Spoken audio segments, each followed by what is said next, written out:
నమస్తే. Welcome to big TV. నేను మీ గౌతమి. గత కొన్ని రోజుల క్రితం ఈ నాగరాణి భాగవతం ఏదైతే ఉందో లైవ్‌లోని బిగ్ టీవీ ఎక్స్‌క్లూజివ్‌గా చూపించే ప్రయత్నం కూడా చేశాము. అంటే ఏదైతే గత జన్మ ఉందని చెప్పి తాను మీడియా అన్నీ కూడా చేసుకొని చెప్తూ ఉన్నారో వాటన్నిటికి ఫుల్ స్టాప్‌గా తను అసలు నాగరాణి కాదు అని చెప్పి కూడా క్లియర్ కట్‌గా చెప్పడం జరిగింది. అయితే రీసెంట్‌గా కూడా ఆమె ఎన్ని మీరు ప్రయత్నాలు చేసినప్పటికీ విజయనగరంలోని విగ్రహాలు ఉన్నాయి. అవి నేనే పెట్టాను. నాగరాణి ఆ యొక్క జన్మలోని మేమే పెట్టాము. తప్పనిసరిగా అవి తవ్వితే అక్కడి నుంచి విగ్రహాలు బయటకొస్తాయి. ఇది లోక కళ్యాణం కోసం అని చెప్తూ ఉన్నారు. అసలు ఈ కలియుగంలోని ఇటువంటి గత జన్మల గురించి అసలు ఈ స్ఫూర్తులు కావచ్చు, ఇలాంటివేమైనా అందరికీ కూడా కలిగే అవకాశం ఉందా? అసలు ఈ నాగరాణి గురించి ఎంతవరకు నమ్మొచ్చు, ఎంతవరకు నమ్మకూడదు?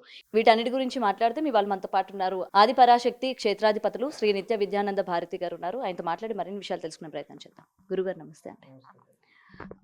ఈ గత జన్మల గురించి అంటే ఇప్పుడు జనాలకి ఏంటంటే అసలు గత జన్మ అనగానే చాలా ఇంట్రెస్టింగ్‌గా చూస్తున్నారు. వాళ్ళు చెప్పేది నిజమా? అబద్ధమా? అనేది పక్కన పెట్టి, వాళ్ళు అసలు నిజం కాదు అని చెప్పి మేము ప్రూవ్ చేసే ప్రయత్నం చేసినప్పటికి, మీరు హిందువులు కాదు అని చెప్పి మతాల్ని ఇక్కడ తీసుకొచ్చే ప్రయత్నం చేస్తూ ఉన్నారు. హిందుత్వంలోనే నాకిట్లా దేవుడు కనిపిస్తారు. నేనే దేవుడిని అని చెప్తుంటే మీరెందుకు నమ్మలేకపోతున్నారని చెప్పి తిరిగి మమ్మల్ని క్వెషన్ చేస్తూ ఉన్నారు. అసలు ఈ కలియుగంలోని గత జన్మల గురించి ఏమంటారు? అసలు గత జన్మల గురించి ఉన్నాయంటారా? శ్రీ గురుభ్యో నమః. గత జన్మల గురించి ఒంటి మీదకి అమ్మవార్లు రావటం కానీ, పూర్వకాల జన్మ వాసనలు కానీ, ఇవన్నీ కూడా పురాణాల్లో కానీ, గ్రంథాల్లో కానీ, ఇతిహాసాల్లో కానీ, మనం చేస్తున్నటువంటి ధార్మిక ప్రయాణాల్లో, ప్రస్తుతం ఉన్నటువంటి బిజీ ప్రపంచంలో వీటిని అపహాస్యంగా చూస్తున్నారు. ఈ అపహాస్యంగా చూడటం వల్ల సనాతన ధర్మానికి చాలా ఇబ్బందులు ఎదురవుతున్నాయి. కలియుగంలో ప్రస్తుతం నడుస్తున్నటువంటి విధానాల్లో ధర్మాన్ని పరిరక్షించడానికి అనేక ధర్మాలు, అనేక యాత్రా ప్రయాణాలు ఉన్నాయి. యాత్రా ప్రయాణం అంటే యాత్ర అంటే దేహం.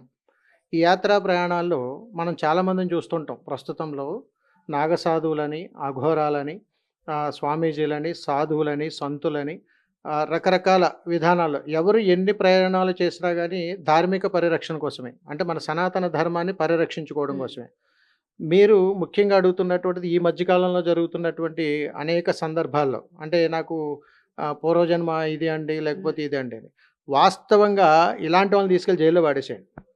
ఎందుకంటే సనాతన ధర్మంలో చాలా ప్రామాణికాలు ఉన్నాయి, సాధనలు ఉన్నాయి, విద్యలు ఉన్నాయి, అనేక రకాలైనటువంటి ప్రయాణాలు ఉన్నాయి. ఇప్పుడున్నటువంటి ఈ బిజీ ప్రపంచంలో మనం తినేటువంటి ఆహారాన్ని బట్టి, చేసే ప్రయాణాన్ని బట్టి, చూసే చూపును బట్టి, మాట్లాడే భాషను బట్టి, పూజించేటువంటి తత్వాన్ని బట్టి, జీవించేటువంటి పరిసర ప్రాంతాలను బట్టి కూడా అనేక రూపాలలో, అనేక విధి విధానాలుగా మన జీవితాలు నడుస్తూ ఉన్నాయి. ఇందులో ఆధ్యాత్మికంగా అంటే దైవాన్ని అడ్డుపెట్టుకుని వ్యాపారాన్ని వృద్ధి చేసుకోవటానికి, సనాతన ధర్మం మీద బురద జల్లేటువంటి ప్రయత్నాలు అనేక రూపాల్లో మనకి దర్శనమిస్తుంటాయి. చాలా సందర్భాల్లో మేము చూస్తుంటాం. వాస్తవికంగా పూర్వకాలంలో లేకపోతే గత జన్మలో మాకు ఇవి ఉన్నాయని చెప్పడం అనేటువంటిది అవాస్తవమే. అందులో ఎలాంటి సందేహం లేదు. రెండోది, నాకు దెయ్యాలు కనపడుతున్నాయి, నాకు ఆత్మలు కనపడుతున్నాయి, నాకు భగవత్ స్వరూపం కనపడుతుంది. ఇది కూడా వాస్తవం కాదు. ఎందుకంటే తల్లి, ఇది ఒక అతీతమైనటువంటి శక్తి. ఆ శక్తిని కుండలి శక్తి ద్వారా జాగృతం చేసి అతీతమైన శక్తిని ప్రకృతి ద్వారా పొందడం అనేటువంటిది మహాశక్తిగా చెబుతుంటాం. వీటిని పక్కన పెట్టి ఇప్పుడు మీరు అడుగుతున్నారు ఏదో దానికి సంబంధించి నాగకన్యాన లేకపోతే ఇతరితరాలు ఇవన్నీ కూడా ఏంటంటే మానసిక ఆందోళన కావచ్చు, లేకపోతే ధనం మీద వ్యామోహంతో దేవుణ్ణి అడ్డు పెట్టుకునేటువంటి ప్రయత్నమైనా కావచ్చు. అయితే మాకు 2 రకాల ఆలోచనలు వస్తున్నాయి ఇలాంటివి చూడటం వల్ల. ప్రస్తుతం ఇక్కడనే కాదండి, యావత్ దేశమంతా కూడా చాలా చోట సందర్భాలలో సనాతన ధర్మం వైపు బురద జల్లేటువంటి ప్రయత్నాల్లో కొంతమంది మత మార్పిడులకు తోడ్పడేటువంటి వాళ్ళు కానీ, మత మార్పిడుల కోసం విపరీతమైన ప్రయత్నం చేసేటువంటి వాళ్ళని, గిరిజన ప్రాంతాల్లో ఉన్నటువంటి వాళ్ళని టార్గెట్ చేసుకొని ఒక రకమైనటువంటి ప్రయత్నాలు కూడా చేసేటువంటి విధానంగా కూడా మేము చూడొచ్చు దీన్ని. ఎందుకనంటే హిందూ ధర్మంలో హిందూ దేవుళ్ళ మీద రకరకాల అభియోగాలు చేస్తూ ఇలాంటి వాటిని కూడా ప్రేరణ చేసి, అంటే ఈ విద్యకు, ఈ చదువులకి, మనకి అంటే కొద్దిగా నాగరికతకు దూరంగా ఉన్నటువంటి ప్రజలను టార్గెట్ చేస్తూ వాళ్ళల్లో లేనిపోని మభ్యలు ఇవన్నీ తీసుకొని వచ్చి మీరే దేవత, మీరే దేవుడు అని చెప్పి ఒక హిప్నటైజ్ లాగా వాళ్ళు చేసినప్పుడు వాళ్ళకి తెలియకుండానే కొంతవరకు తప్పు చేస్తూ మేము ఇందులోనే ఉన్నాం, మేము దేవతలం అనేటువంటి ఒక ప్రయత్నంలో కూడా కొంతమంది నడుస్తున్నాయి. ఎందుకంటే మా జీవిత అనుభవంలో కొన్ని మేము చూసాం ఇలాంటివి. కొద్ది రోజులకి గడిచిన తర్వాత ఇలా ఎందుకు జరిగిందో కూడా మాకు తెలియదు అనేటువంటి సందర్భాలు కూడా మేము చూసాం. అలాగే మన హిందూ ధార్మిక దేవుళ్ళ మీద ఇలాంటి అభియోగాలు చేస్తూ వీళ్ళనే టార్గెట్ చేసుకుని మీ దేవుడు మిమ్మల్నే కాపాడుకోలేకపోయాడు, ఇలాగున్నాడు అలాగున్నాడు అని చెప్పి వంకలు పెడుతూ మతాన్ని మార్చేటువంటి ప్రయత్నాలు కూడా చేయడానికి ఆశ్చర్యపోక్కర్లేదు. రెండవది, ఇలాంటి వాళ్ళు గ్రామాల అవగాహన లేక ఆలోచన రాహిత్యంతో అసలు సనాతన ధర్మం మీద, దేవతల మీద, వాళ్ళు చేసేటువంటి ప్రయాణం మీద సరైనటువంటి అవగాహన లేక మూఢనమ్మకాలుగా చూసేటువంటి అనేక విషయాలు ఇంకా మారుమూల గ్రామాల్లో నడుస్తూనే ఉన్నాయి.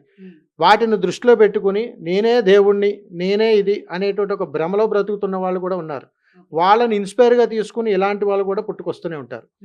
ఇప్పుడైనా కాదండి, భావితరాల్లో కూడా ఎప్పుడూ కూడా పూర్వజన్మలో నేను ఇది అని చెప్పడానికి ఎలాంటి ఆలోచనలు, ఎలాంటి విధానాలు ఏది లేదు. కాబట్టి దీనికి ఒక నిర్దిష్టమైనటువంటి సాధనలు, విధానాలు, ఒక గౌరవము, ఒక ప్రయాణము, ఒక సనాతన ధర్మము, దానికి ఒక మంత్రము, ఒక దైవం, ఇవన్నీ ఉన్నాయి. ఎందుకు ఇలాంటివన్నీ జరుగుతాయి అని మీరు అడిగితే, సరైనటువంటి గురువు లేనప్పుడు స్వయం ప్రకటితగా నేనే దేవుడని అహంభావంతో ప్రయాణం చేసేటువంటి వాళ్ళకి దేవత కనపడుతుంది, మాట్లాడుతుంది, నా వంక చూస్తుంది. నేను ఇలాంటివి చెప్పడం వల్ల సనాతన ధర్మానికి సరైనటువంటి అవగాహన రాహిత్యంతో సరిగ్గా మనం గైడెన్స్ ఇవ్వలేనప్పుడు చిన్న చిన్న మారుమూల ప్రాంతాల్లో మనం చెప్పేటువంటి మాటల్ని వాళ్ళు ఇన్స్పైర్ అయ్యి నాకు కూడా అలాగే అనిపిస్తుంది కదా, నాకు కూడా కల్లో కనిపిస్తుంది కదా, నా భావాలు అలాగే ఉన్నాయి కదా, అందుకని నేనే దేవుణ్ణేమో, నేనే అమ్మవారినేమో అనేటువంటి భావాలతో వచ్చేటువంటి వాళ్ళని సిగం వచ్చిందని చెప్తుంటాం చాలా మారుమూల ప్రాంతాలలో. వీరిని గద్దెగా కూడా చెప్తుంటాం. అంటే నలుగురు కలిసి మీరే దేవతమ్మ, మీరే దేవుడు అని అంటే ఇంకా దేవుళ్ళు అయిపోతుంటారు. ఎప్పుడైనా గుర్తుపెట్టుకోండి, భక్తి వేరు, భావం వేరు, ఆలోచన వేరు, తత్వం వేరు, జ్ఞానం వేరు, బుద్ధి వేరు. ఈ గురుగారు ఇక్కడ ఒక కాంట్రవర్సీ ఉంది. మీరు అన్నారు కదా సిగం వచ్చే వాళ్ళందరిపైన దేవుళ్ళు వస్తారని కాదు అని చెప్పి. అయితే ముఖ్యంగా ఇక్కడే తెలంగాణలోనే చూసుకుందాం, కొంతమంది రంగం చెప్పే వాళ్ళు కూడా ఉంటారు. మరి వాళ్ళ మీద అమ్మవారు పూనిన తర్వాత వేలాది మంది ఆ రంగంలోని ఆవిడ ఎటువంటి మార్పులు వస్తాయి, భవిష్యత్తులో ఏం వస్తాయి, వరదలు వస్తాయా, విపత్తులు వస్తాయా అని చెప్పి అవే చెప్పడం కోసం వేలాది మంది ఆ సంవత్సరం పర్టికులర్గా వస్తూ ఉంటారు. మరి ఇది కూడా అబద్ధమా అని చెప్పి ఒక క్వశ్చన్ రైజ్ అవుతూ ఉంటుంది. దీనికేం చెప్తారు? వాస్తవికంగా తల్లి, పురాణాలలో అంటే మన పూర్వకాలంలో ఒక నానుడు ఉండేది. ఎవరైనా భగవంతుడికి దగ్గరగా అతీతంగా ఎక్కువగా పూజలు చేసినా, ఎక్కువగా చేసినా వాళ్ళల్లో నేనే భగవత్ స్వరూపం అనే భావనతో ఉండేటువంటి వాళ్ళు చాలామంది ఉన్నారు. అప్పట్లో మానసికంగా సందిగ్ధం కాలేదు ప్రజలు. ఇప్పుడు రోజులు గడిచే కొద్దీ ఏమిటనంటే ఇది నిజమా అబద్ధమా, నిజంగానే అమ్మవారు వస్తుందా, నిజంగా వారు ఒంటి మీదకి వచ్చి ఇట్లా మాట్లాడిస్తుందా అనేటువంటి భావాలు ఉంటాయి. అలాగే ఒకప్పుడు ఇవన్నీ ఉండేవి కాదు. ఎందుకనంటే ఒకప్పుడు మనకు మంత్రసాని డాక్టర్స్ ఉండేవారు కాదు, మంత్రసాని ఉండేవారు. మంత్రసాని దగ్గరికి తీసుకొస్తే వారు ఏం చేస్తే అదే నయమయ్యేది. అట్లానండి. ఇప్పుడు కాలంలో మంత్రసాని దగ్గరికి పోరు. కానీ భగవంతుడు ఒక దేహం మీదకు వచ్చి నేను మాట్లాడిస్తున్నాననేటువంటిది ఒక తన్మయత్వంగానే చెబుతాం తప్ప భగవత్ స్వరూపం నేటుగా వచ్చి ఏది పలికించదు, మాట్లాడు. ఇది క్లియర్, అందులో మొహమాట అయితే ఏం లేదు. ఈ ఈ తత్వంలో ఇప్పటికీ కూడా ఆ ఆచార వ్యవహారాలు కొన్ని మారుమూల ప్రాంతాలలో ఇప్పటికీ నడుస్తున్నాయి. వాటిని మనం గద్దె అంటుంటాం. ఎప్పుడైనా బోనాలు ఎత్తుకున్నప్పుడు, సంవత్సరానికి ఒకసారి జాతరలు జరిగేటప్పుడు ఆ రోజు అమ్మవారు ఒంటి మీదకి రావటం, ఇలా పలికిచ్చింది, ఈ బలి ఇవ్వండి, ఇలా చేయండి అని అంటాం. ఇది ఎందుకు జరుగుతుందనంటే వారు అదే గ్రామంలో మమేకమైనప్పుడు అనేక సందర్భాల్లో అనేక విషయాల గురించి వాళ్ళు మానసికంగా ముందే సందిగ్ధం అవుతారు.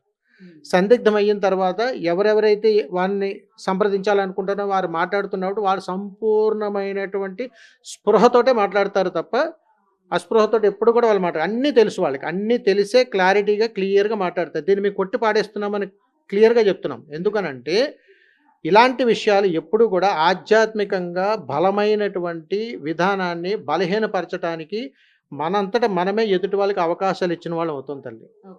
గురుగారు ఇంతకు ముందు హిందుత్వం అంటే దేవుళ్ళని కాపాడే వాళ్ళు వీళ్ళందరూ ఉన్నారు. అప్పుడు నేను ఏ రోజు కూడా సనాతన ధర్మాన్ని కాపాడాలి అన్న ఈ వర్డ్ అనేది నేను వినలేదు అసలు. ఓకే, ఈ మధ్య కాలంలోని రీసెంట్ గా దేవతలు పడుతున్న, దెయ్యాలు పడుతున్న ప్రతి ఒక్కళ్ళు చిన్నపిల్లలే, అందరూ కూడా 20 బిలో ఉన్న వాళ్ళే. వీళ్ళు ఏంటి ఎందుకు ఇలా కనిపిస్తున్నారంటే లోక కళ్యాణం. దేనికి లోక కళ్యాణం అంటే సనాతన ధర్మాన్ని కాపాడడానికి వచ్చాం. ఈ రెండే మీ దృష్టిలో సనాతన ధర్మం అంటే ఏంటి? లోక కళ్యాణం అంటే ఏంటి? సనాతన ధర్మం గురించి చెప్పాలంటే నా వయసు సరిపోదమ్మా. అలాగని అడగటానికి మీరు సరిపోరు. ఎందుకనంటే ఆది కాలం నుంచి కూడా కొన్ని యుగాల నుంచి కూడా మన సనాతన ధర్మం మనకు ఆస్తి ఇచ్చింది. ఆ ఆస్తి ఇచ్చింది కాబట్టి దాన్ని మనం కాపాడుకుంటున్నాము కాబట్టి ఈ రోజుకి భారతదేశంలో మనం ఇలా ఉండగలిగాం. ఆ ధర్మాన్ని కాపాడుకోవడం కోసం మీరందరూ ఎవరు? మీకు అసలు దీనికి దానికి ఏంటి సంబంధం అనంటే ఒక భారతీయుడిగా మనందరం కూడా సనాతన ధర్మం మీదే ఆధారపడి బ్రతుకుతున్నాము కాబట్టి ఆ ధర్మాన్ని పరిరక్షించుకోవడంలో ఉన్నటువంటి మర్మమే ఇప్పుడున్నటువంటి జీవన మనుగడ. దీంట్లోంచి మనిషి తను బ్రతకడం కోసం అనేక రూపాల వేషధారణలు, అనేక రూపాల మత సామరస్యాలు, రకరకాల విధి విధానాలు వాళ్ళు స్వతహాగా పుట్టించుకున్నవి, వ్యాప్తి చెందుతున్నవి. నేను గొప్ప అంటే నేను గొప్ప, నేను గొప్ప అంటే నేను, ఏ ధర్మమైనా ఒకటే చెప్తుంది సనాతన ధర్మం. మన ధర్మాన్ని మనమే పరిరక్షించుకోవాలి, మన ధర్మాన్ని మనమే చాటి చెప్పాలి అని చెప్పి. ఈ మధ్య కాలంలో చాలామందిని చూస్తున్నాం. సంబంధం లేనటువంటి వాళ్ళు, ఇందులో ప్రయాణం చేయలేనటువంటి వాళ్ళు, ప్రతి ఒక్కరూ లోక కళ్యాణార్థం కోసమని, ఈ సనాతన ధర్మాన్ని పరిరక్షించుకోవడం కోసమని ఇయన్నీ చేస్తున్నారు. ఒకటి అడుగుతామండి కొన్ని సనాతన ధర్మం పరిరక్షించడం అంటే ఏమిటండి? హింసను సృష్టించడమా? హింస వచ్చినప్పుడు హింసే. అహింసగానే మనం బ్రతకాలని మనం చెప్తూ ఉన్నప్పుడు ఒకటే సూటిగా చెప్తున్నాం. ధర్మాన్ని పరిరక్షించాలనుకున్నప్పుడు ముందుగా మన ధర్మాన్ని కాపాడాలి. ధర్మానికి ఉన్నటువంటి విలువలను తెలియచేయాలి. ధర్మంలో ప్రధానమైనటువంటి అంశాలు ఏమున్నాయి మనకి? మనిషి జీవన మనుగడ, కట్టుబాట్లు, విధానాలు, అదేవిధంగా మన యొక్క హిందూయిజానికి సంబంధించినటువంటి కార్యాచరణలు, దేవాలయాల పరిరక్షణలు, భక్తి ప్రవర్తనలు, వీటన్నింటిని మీద ఉన్నటువంటి అవగాహనను మనం ఎప్పుడైతే పెంచుకోగలుగుతామో, సమాజానికి ఎప్పుడైతే తెలియజేయగలుగుతామో దాన్ని సనాతన ధర్మ పరిరక్షణగా చెబుతుంటాం. ఇది ఎందుకు కుంటుపడుతుంది, ఎప్పుడు కుంటుపడుతుందని అంటే సనాతన ధర్మాన్ని పరిరక్షించకుండా లోక కళ్యాణార్థం కోసం అని చెప్పి ఒక పిలుపునివ్వటం, లోక కళ్యాణార్థం కోసం నేను ఇది చేస్తానని చెప్పేసి మత విద్వేషాలు రెచ్చగొట్టేటువంటి భాష గాని, మత విద్వేషాలు రెచ్చగొట్టేటువంటి ప్రయత్నాలు చేసేటువంటి కొంతమంది వల్ల మన సనాతన ధర్మం అనేటువంటి ఆలోచన కూడా లేకుండా పోతున్నాయి. అందుకని సంపూర్ణమైనటువంటి పరిజ్ఞానంతోటి, సంపూర్ణమైనటువంటి ఆలోచనలతో ప్రతి హిందువు అనేటువంటి వాడు, అంటే భరత గడ్డ మీద ఉన్నటువంటి ప్రతి హిందువు కూడా సనాతన ధర్మం పెట్టినటువంటి భిక్ష బ్రతికే. కాబట్టి సనాతన ధర్మానికి మనం ఎప్పుడూ కూడా రుణపడే ఉండాలి. అలాంటి సనాతన ధర్మాన్ని పరిరక్షించుకోవడం కోసం ఎంతోమంది కాషాయధారులున్నారు, సాధువులున్నారు, సంతులున్నారు, మునులున్నారు, మునీశ్వరులున్నారు. ఎంతోమంది అనేక రూపాలలో హిందూ ధర్మంలో ఉన్నటువంటి ప్రతి ఒక్కరు కూడా సనాతన ధర్మం కోసం పాటుపడుతున్నటువంటి వాళ్ళే. మరో రూపంలో మనం మన దారిలో లేకపోయినా, మన విధానంలో లేకపోయినా హిందూ ముసుగులు వేషాలు వేసుకొని సనాతన ధర్మాన్ని పరిరక్షిస్తున్నానని చెబుతూ మత మార్పిడులు కూడా ద్రోహపడేటువంటి వాళ్ళు కూడా లేకపోలేదు. ఈ వీళ్ళను కూడా ఈ మధ్యకాలంలో మనం చాలామందిని చూస్తున్నాం. ఎందుకంటే ఏదైనా ఒక ధర్మ పోరాటం చేశారా, సనాతన ధర్మం గురించి ఏమైనా యజ్ఞాలు చేశారా, లేకపోతే ఒక దేవాలయ నిర్మాణం చేశారా, ఒక కార్యాచరణ చేశారా, ఏదైనా ఒక ధర్నా చేశారా అంటే ఎక్కడ ఎవరు కనిపించరు. కానీ నేను సైతం సనాతన ధర్మం కోసం అని చేసి ఒక పిలుపునిస్తుంటారు. దేనికోసం? సమాజానికి హితువు ఇవ్వాలి, మంచి కోరాలి, మంచి ధర్మాన్ని ఇవ్వాలి. ఇలాంటివన్నీ కూడా సనాతన ధర్మంలో ఉన్నాయి. ఆ పెట్టిన భిక్ష ఈరోజు మనం ఈ విధంగా ఉన్నాం. అన్ని మతాలు ఉన్నాయి తల్లి, అన్ని మతాలు అందరూ, ముస్లిమ్స్ ఉన్నారు, క్రైస్తవులు ఉన్నారు, జైనులు ఉన్నారు, బౌద్ధిస్టులు ఉన్నారు, మన హిందువులు ఉన్నారు. అందరూ ఎవరి బ్రతుకులు వాళ్ళు బ్రతుకుతున్నారు. కానీ ఒక మతాన్ని ఇంకొక మతాన్ని తూట్లు పొడిచే విధంగా మనం ప్రయాణం చేయమని సనాతన ధర్మం చెప్పలేదు ఎక్కడ కూడా. లోక కళ్యాణార్థం కోసం నేను వెళ్ళిపోయినా కానీ నా తర్వాత తరాలు బాగుండాలని చెప్పి మన పూర్వీకులు మనకిచ్చినటువంటి ఆస్తి సనాతన ధర్మం. అలా సనాతన ధర్మాన్ని పరిరక్షించుకోవడం కోసం మాలాంటి వాళ్ళు కాషాయాలు ధరించిన వాళ్ళు ఉన్నారు, ప్రాణత్యాగాలు చేసిన వాళ్ళు ఉన్నారు. అంత పునీతమైనటువంటి భూమి మీద ఇలాంటి వాళ్ళు ఎన్ని ప్రయత్నాలు, విశ్వ ప్రయత్నాలు చేసినా కానీ సనాతన ధర్మానికి వచ్చేటువంటి ఇబ్బంది ఏదీ లేదు తల్లి. గురుగారు ఫైనల్ గా ఒక్కటి చెప్పండి. భవిత గురించి, అంటే ఈ నాగరాణి చెప్పేవన్నీ అబద్ధాలని నమ్ముతున్నాయి. ఎక్కడో దగ్గర ఒకవేళ ఆ విగ్రహాలు ఉన్నాయేమో, దేవుడు పూజలు అందుకోవడానికి ఎదురు చూస్తున్నాడేమో, ఒకసారి తవ్వి చూద్దామా, ఒకవేళ అది కానీ తవ్వి బయటికి కానీ తీస్తే ఈ అమ్మాయి దేవత అయిపోతుంది. సో మీకు ఉన్నంత అంటే ఆలోచన దాన్ని బట్టి నిజంగా అక్కడ విగ్రహాలు ఉన్నాయంటారా? మీరు అంటే నేను 2-3 ఎపిసోడ్‌లో చూశాను. మీరు గమనించండి. ఎక్కడో ప్రేమికుడు అన్నారు. ఎవరో వచ్చారు. తర్వాత ఎక్కడో ఉన్నాయంటున్నారు. వీరుంటున్నటువంటి ప్రాంతం ఎక్కడ? అవి వారు చెప్తున్నటువంటి ప్రాంతం ఎక్కడ? ఇదంతా ఒక టీమ్ వర్క్ ఇది. ఈ టీమ్ వర్క్‌లో ఏంటనంటే నేనిచ్చే సమాచారం, నేను పెట్టిన సమాచారం నీ ద్వారా బయటికి రావాలి. తద్వారా ఇదేదైనా జరగొచ్చు.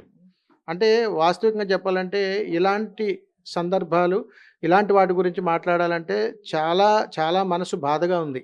ఎందుకనంటే మన దేవీ దేవతల గురించి, మనం చేసేటువంటి ప్రయాణాల గురించి మిమ్మల్ని పొగడాలా, తిట్టాలా, అసహించుకోవాలా, లేపోతే ఇంకోటా, పరిజ్ఞానం ఉండా, పరిజ్ఞానం లేక, లేతే మీ వెనకాల ఎవరైనా ఉండి నడిపిస్తున్నారా, అనేక కోణాల్లో దీన్ని చూడాలి. ఎందుకంటే ఒకటి పోతే ఇంకొకటి, ఒకటి పోతే ఇంకొకటి. ఇలాగా గత 10, 15 సంవత్సరాల నుంచి చాలా చూస్తున్నాం మనం. చాలా చూస్తున్నాం. వీటన్నింటినీ కూడా మన సా మనం అంటే ఒక రకంగా వాళ్ళని ఎంటర్‌టైన్ చేస్తూ ముందుకు తీసుకెళ్ళి చేసేది మీరే. ఏదన్నా ఇబ్బందులొస్తే ఇలా జరిగిందేంటి? లేపోతే ఇలా జరుగుతుంది, సనాతన ధర్మం కోసం నిద్రపోతున్నారని ప్రశ్నించేది మీరే. అంటే మేము మా యొక్క ప్రయాణాలు మేము ఏ రకంగా మీకు సహాయ సహకారాలు అందించాలి? అసలు ఇలాంటి వాళ్ళని మీరెందుకు ఎంటర్‌టైన్ చేస్తున్నారు? అసలు ఎందుకు బయటకి తీసుకొస్తున్నారు ఇలాంటి వాళ్ళని? అసలు మీరు అది అడిగేటప్పుడే అసలు వాళ్ళ విధానాలేంటి? వాళ్ళ జీవన విధానం ఏంటి? అనేటువంటిది మీరెందుకు పరిశీలన చేయలేకపోతున్నారు? అంటే వాళ్ళు ఏదన్నా ఒంటి మీదకొచ్చి నేను పూర్వజన్మలో నాగకన్యని అంటే మీరెందుకు పరిగెడుతున్నారు మైకులు పట్టుకొని? వాళ్ళనెందుకు అట్లా హైలైట్ చేస్తున్నారు? చేసింది మీరే. రేపనే రోజున ఏదైనా కార్యాచరణ జరిగి అక్కడ ఇబ్బంది జరుగుతది. రేపనే రోజు అదే ఊర్లో వాళ్ళు ఏదన్నా ప్రమాదం సంభవించేలా చేసుకోవచ్చు. అదే గ్రామాల్లో ఉన్నటువంటి వాళ్ళు మత మార్పిడులు చేయొచ్చు. మన హిందూ దేవతల మీద రాళ్ళు వేయొచ్చు. రకరకాలుగా చేయొచ్చు. ఆఖరికి ఇప్పుడు నేను మాట్లాడుతున్నాను. నన్ను కూడా అసహించుకోవచ్చు. ఎందుకనంటే అనేక రూపాలలో ఏ రూపం నుంచి అయినా సరే మనం ప్రమాదంలో పొంచి ఉన్నామని చెప్పడానికి ఇలాంటి సంకేతాలు వస్తూ ఉంటాయి. అందుకని ధర్మాన్ని కాపాడుకోవడం కోసం మఠాధిపతులు, పీఠాధిపతులు, ఆశ్రమాధిపతులు, సాధువులు, సంతులు, సన్యాసులు, అఘోరాలు వీళ్ళందరూ కూడా దేశ సంరక్షణ కోసం వారి వారి త్యాగాలు చేస్తూనే ఉన్నారు. ఇలాంటి వాళ్ళందరినీ కూడా అవగాహన కల్పించండి. అవగాహన కల్పించి అర్థమయ్యేలా చెప్పండి. ఎందుకనంటే పల్లెటూరుల్లో గానీ, రకరకాల మారుమూల ప్రాంతాల్లో గానీ గురువు లేని విద్య గుడ్డి లాంటిది. తెలీదు వాళ్ళకి. కానీ ఏంటంటే గురువు ఎవరు ఉండరు. వాళ్ళే స్వయం ప్రకటితగా నేనే ఇదే ఉన్నానన్న ప్రయాణంలో వారు కొనసాగుతారు కాబట్టి, గురువు లేనటువంటి ప్రయాణంలో మాత్రమే ఇలాంటివి జరుగుతాయి. అలాగని వారి గురువు, వీరి గురువు అని చెప్పుకున్న రకరకాల ప్రయాణాల్లో వీళ్ళు వెళ్ళిపోయి నాకు తెలుసున్నట్టు అని అంటారు. అందుకని ఇక్కడ చెప్పాలనుకున్నదల్లా ఏంటనంటే టీమ్ వర్కులు జరుగుతాయి తల్లి. ఇక్కడే ఉండి ఎక్కడో ఉంటే అక్కడ ఇంకో టీం వర్క్ చేస్తుంది. ఇదంతా కలిపి ఒక టీం వర్క్ బ్యాక్ బోన్ ఎవరు లేకుండా అంత డేర్‌గా అంత మీడియా ముందుకొచ్చి అన్ని ఇంటర్వ్యూలు పెట్టి అంత అలా చెయ్యరు. ఒకవేళ డెప్త్‌గా ఇలాంటివి ఏంటంటే కూలంకుషంగా పరిశీలన చేసి అవసరమైతే చట్టరీత్యా చర్యలు కూడా తీసుకోవాలి. ఎందుకంటే ధర్మం జోలికొస్తే ఏం జరుగుద్దో కూడా వాళ్ళకి తెలియాలి. ఎందుకంటే చాలా ఆట బొమ్మలు అయిపోయినాయి. హిందూ ధర్మం జోలికొస్తే ఒంటి మీదకి ఇదొచ్చింది, అది చేయండి, లేకపోతే ఇది చేయండి, అక్కడ విగ్రహాలు ఉన్నాయి, లేకపోతే ఇది చేయొచ్చు తప్పని అంత తెలుసున్నప్పుడు ఒంటి మీదకి వచ్చాడు మీడియా ముందు అవసరం లేదు. మీరే వెళ్ళి నేరుగా తీయొచ్చు. తీస్తే అందరూ నమస్కారం పెడతారు. మీరు మీడియా ముందుకు వచ్చి నేను అమ్మవారిని అని చెప్పి మీరు తీసి ఇదంతా ఎందుకు? మీకు తెలుసు కదా, తెలిసినప్పుడు వెళ్ళిపోయి చేసుకోరాదు. మరి ఇదంతా ఎందుకు? అంటే ఏ సహకారం కోసం మీరు ఎదురు చూస్తున్నారు? ప్రభుత్వం కోసం చూస్తున్నారా? డబ్బుల కోసం చూస్తున్నారా? సమాజం వెనకాల అండదండల కోసం చూస్తున్నారా? అలా భయపెట్టి జనాలు మీ మభ్యలోకి తీసుకుందాం అంటే మభ్యపెట్టి మీ ఆధీనంలో తీసుకునే ప్రయత్నం చేస్తున్నారా? ఇలాగని మనం ఆలోచించుకుంటూ పోతే సనాతన ధర్మం చాలా జాగ్రత్తగా అడుగులు వేయాల్సినటువంటి పరిస్థితి ఏర్పడుతూ ఉంటుంది. అందుకని సనాతన ధర్మాన్ని ఎంతమంది ఎన్ని రకాలుగా కులోక్తులు ఎన్ని ఉపయుక్తులు చేసినా కానీ అంగుళం కూడా కదపలేరు. For more videos like this, subscribe Big TV channel.